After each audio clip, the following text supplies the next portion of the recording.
As I mentioned in few of my previous videos, The Witcher was built on a lot of things from our culture here in Central Europe. Things I grew up with, which are very nostalgic to me. So in this video I would like to go through the things from my childhood and explain how they are also incorporated into The Witcher, and also how this fantasy sort of revived or reawakened my love for them. Let's start with fairy tales, since that was the first element which prompted the creation of The Witcher. For those who are new here, I'm from Czech Republic, which is right next to Poland, and our culture is very similar. Our nation has a very long tradition of retelling old fairy tales and also creating new ones. I would even dare to say that we are obsessed with fairy tales, because they are a huge part of our culture. Some of our biggest writers from the history, which we now even have on some of our bills, were collecting fairy tales from oral tradition the same way Brothers Grimm did. And everybody usually heard some of these stories when they were kids. Also, some of our famous painters and illustrators from the past are known for their work on children's books. Many of these fairy tales collected from oral tradition were adapted into either animated or live-action fairy tales, and these are always being broadcasted on TV during Sunday afternoon and also during Christmas time, so we would always watch these as kids. And while Americans have cartoons like Looney Tunes or Tom and Jerry, we have Večerní Czech, which is a popular Czech children's TV series that has been airing since 1965. It is a beloved tradition in our culture that before small kids go to bed, they watch Večerní Czech, so generations of children grew up on this. Each episode of Večerní Czech typically lasts around 5 minutes and features a different story or animated short.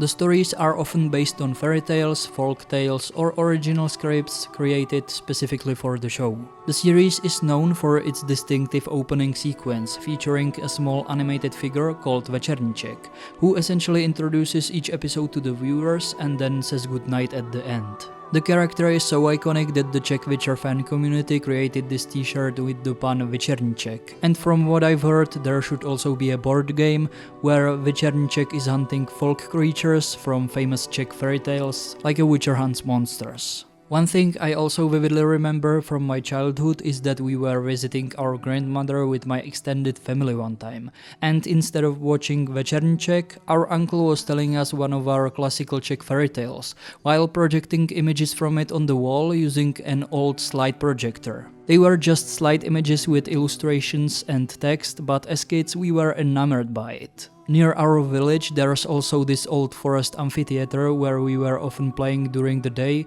when I was in kindergarten. The amphitheater is still active, and to this day there are plays performed by local amateur actors during the summer, and some of them are fairy tale shows for children. When I was a kid we visited a few of these with my family, and I remember that one of them featured divoženky, which are these wild forest women who steal children. I made a video about them. And because these fairy tale shows are in the evening, it gets dark during them, and then when it ends you have to go down this road which is illuminated by street lamps and surrounded by dark woods.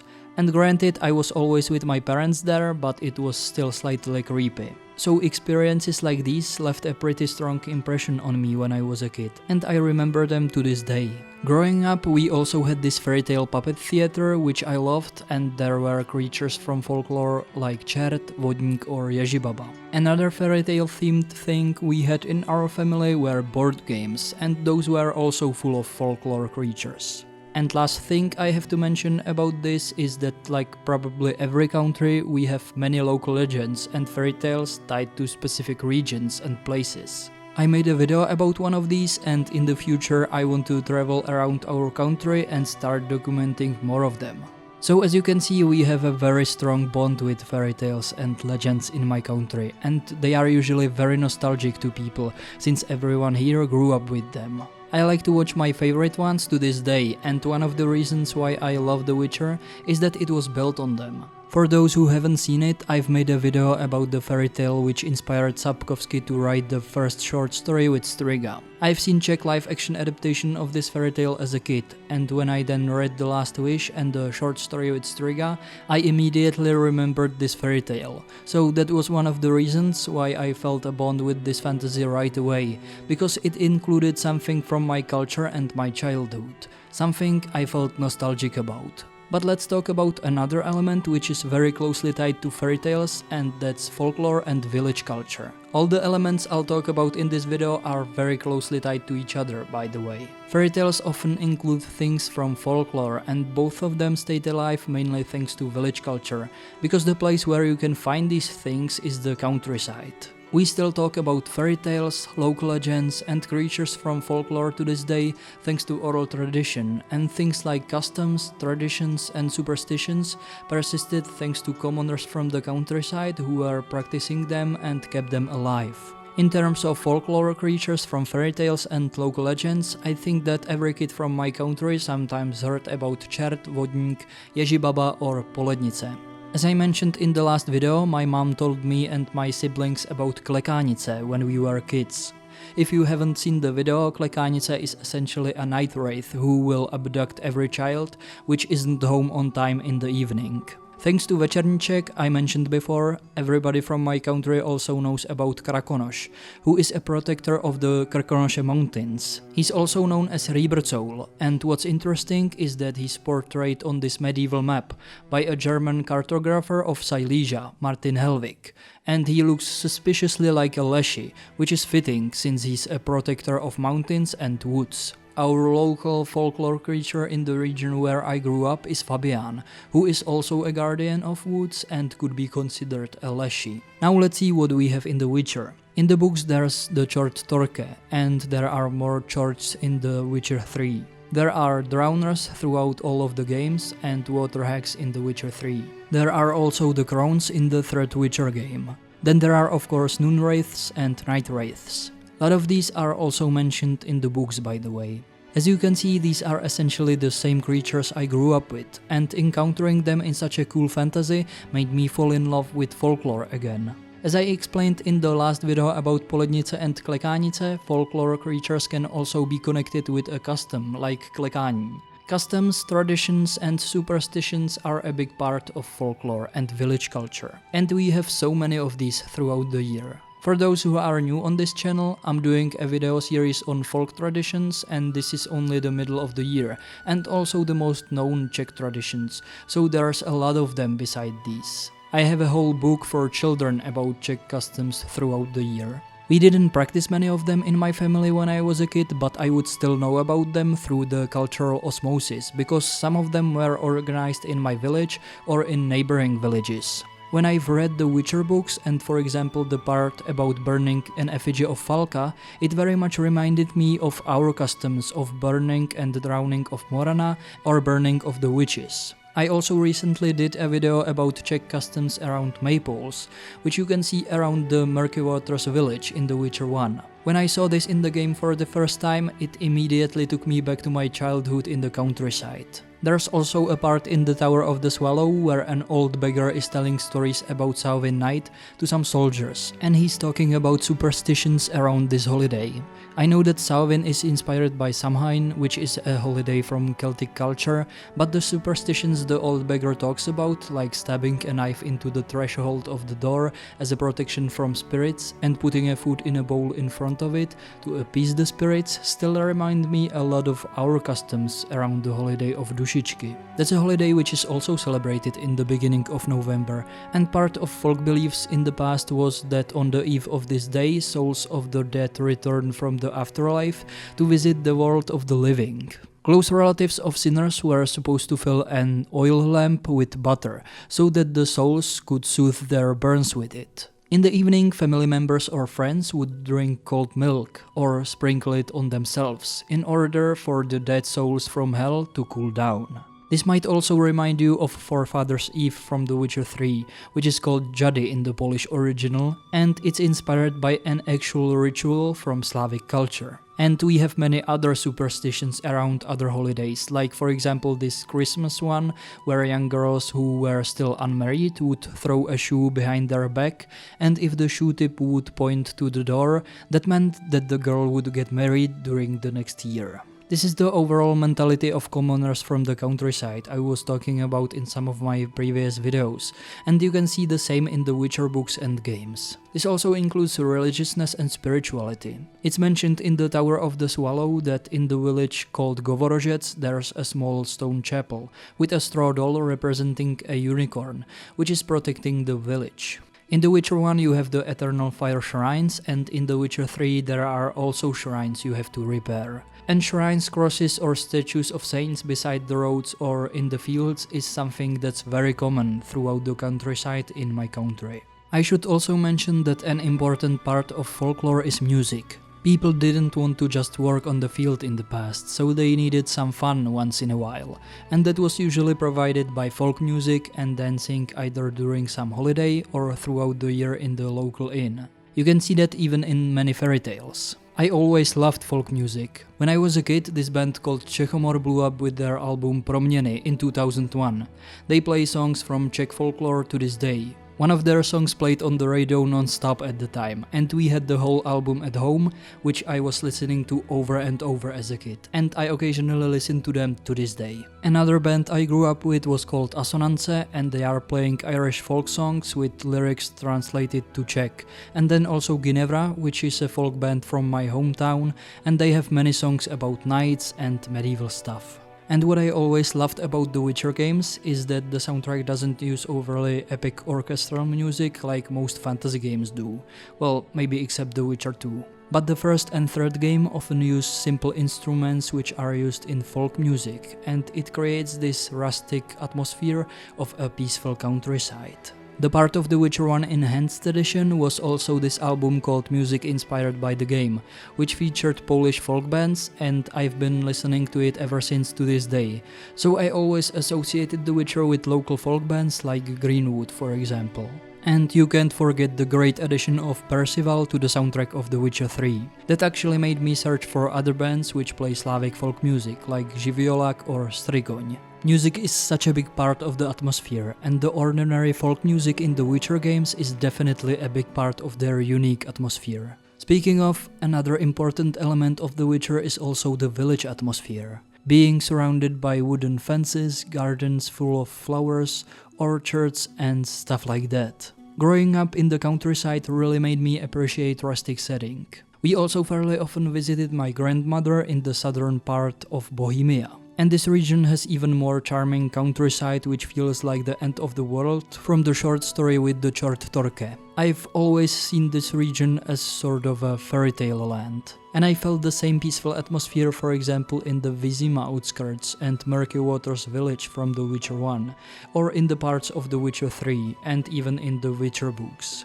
Other aspects which are part of the village atmosphere are agriculture, connection to the land, and love for nature.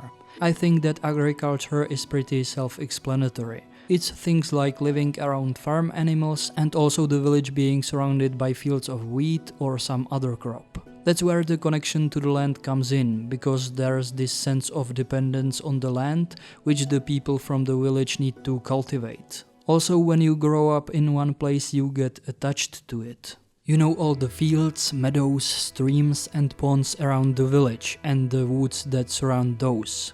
And that fosters their love for nature, or at least that's how it was in my case.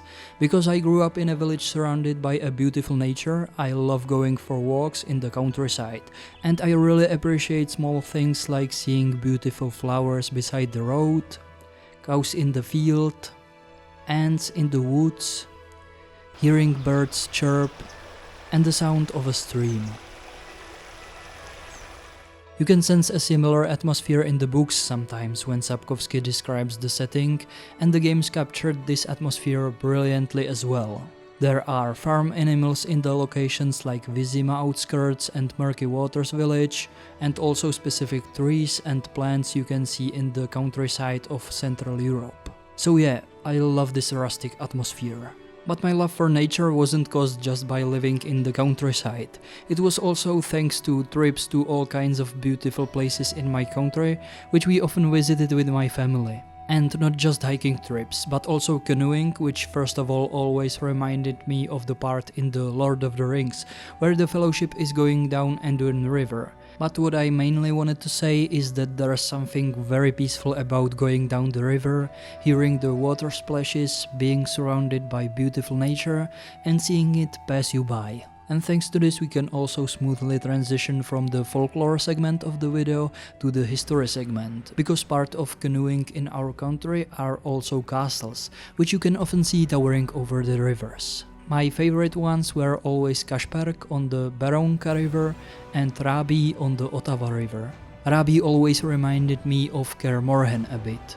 And that's what I always loved about The Witcher. There's no overly large, unrealistically epic and physics-defying castles like in other fantasy worlds. They look ordinary and realistic, which I love because it reminds me of the castles I grew up visiting, so it's another thing I can relate to.